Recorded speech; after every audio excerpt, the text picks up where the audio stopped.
Teman-teman, sebelum menyaksikan tayangan ini, jangan lupa like, komen, lalu subscribe.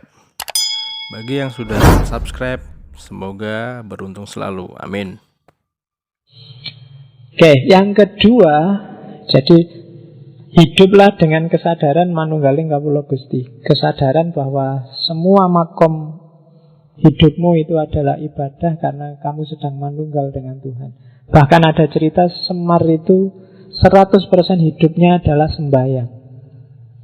Itu manifestasi dari inna sholati tadi. Jadi sembahyang sholat itu tidak cuma di masjid kayak gini. Ketika kamu naik motor, ketika kamu belajar, ketika kamu sekolah, ketika kamu di kamar mandi, itu sebenarnya manifestasi persembahkan semua itu hanya untuk Allah. Kalau di fikih, semua aktivitas kita harus ibadah. Berarti dipersembahkan untuk Allah. Berarti modusnya adalah kamu carilah Allah ridho yang kayak gimana.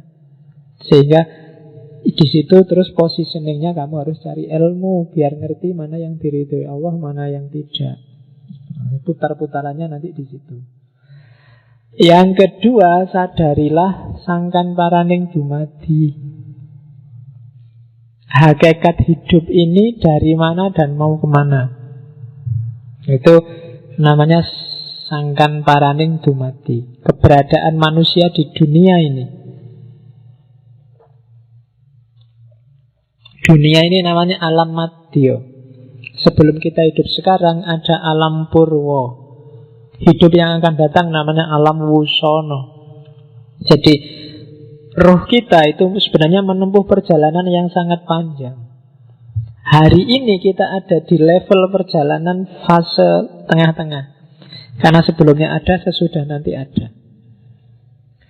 Maka di Jawa dikenal urip iku koyok wong mampir ngombe. Sekedar mampir sebentar terus melanjutkan perjalanan lagi. Jadi kayak kalian pulang kampung di tengah jalan mampir di warung. Nah itulah dunia. Jadi berarti dunia ini bukan asalmu juga bukan tujuanmu.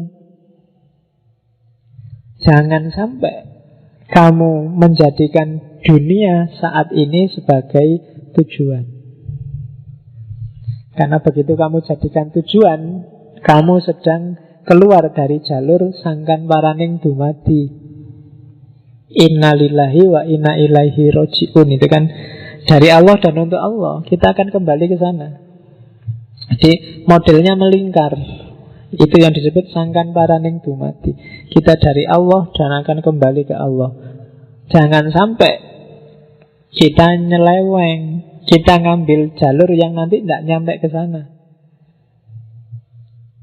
Jadi perjalanan kita menuju ke sana hanya mampir ngombe, minum sebentar terus melanjutkan perjalanan lagi.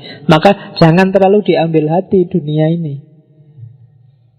Katanya orang-orang kejawen, ya dunia biarkan jalan apa adanya, ambil secukupnya untuk bekalmu. Karena perjalanan masih jauh. Kalau terlalu kamu ambil hati, ya bisa-bisa hatimu tertambat di dunia ini, padahal perjalananmu masih panjang. Ketika hatimu tertambat oleh dunia, kalau bahasanya filsafat Islam, nafasmu tidak bisa mutmainnah. Padahal hanya nafsul mutmainnah yang bisa irji'i ila rabbiki. Jadi itu teori sangkan paraning dumadi. Oke, saya agak cepet-cepet ya nanti biar kena semua. Oke, terus ya nanti yang nggak terlalu paham diulang lagi rekamannya. Karena ini ilmu yang nggak bisa dikejar hanya pakai akal, harus dihayati. Jadi dokumen yang tidak cukup dipahami, tapi harus direnungkan. Paham gampang. Di atas paham kamu harus bisa merenungkan. Setelah kepegang, direnungkan itu berarti dicari relevansimu dengan kehidupanmu sehari-hari. Kalau sudah ketemu hasil renungan, jalankan, implementasikan, lakukan itu.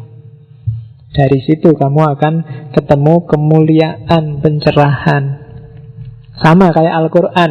Al-Quran itu ya memang harus dibaca, tapi di atasnya baca ada dipahami. Cuma jangan sekedar dipahami. Kalau kamu pahami, Jangan-jangan pemahamanmu berhenti di abad ke-6. Kamu renungkan. Direnungkan itu cari relevansinya sama hidupmu. Kalau sudah ketemu itu, berarti kamu sudah bisa ngambil petunjuk dari Al-Quran. Implementasikan. Sama kayak sastra-sastra Jawa. Ilmu kayak gini kan kalau di Jawa sering disebut sastra cetha.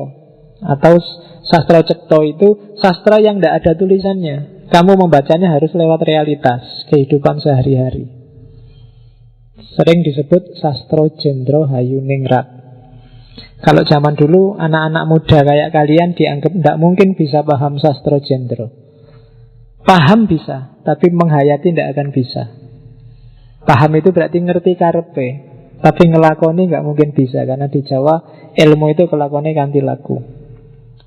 Maka tantangannya adalah patahkan mitos bahwa hanya orang-orang tua yang ngerti sastra Jendra. Kalian yang muda sebenarnya ya bisa,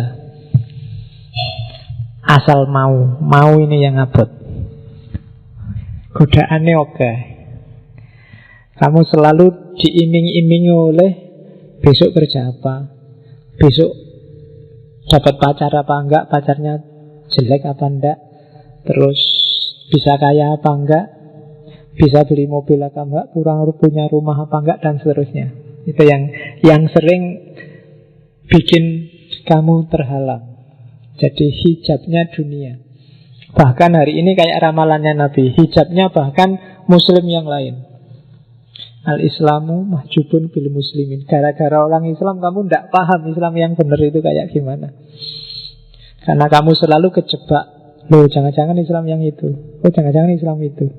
Islam yang ini kayak selalu gitu. Kamu kejebak stereotype, mainstream, sehingga kamu lupa kesejatiannya Islam.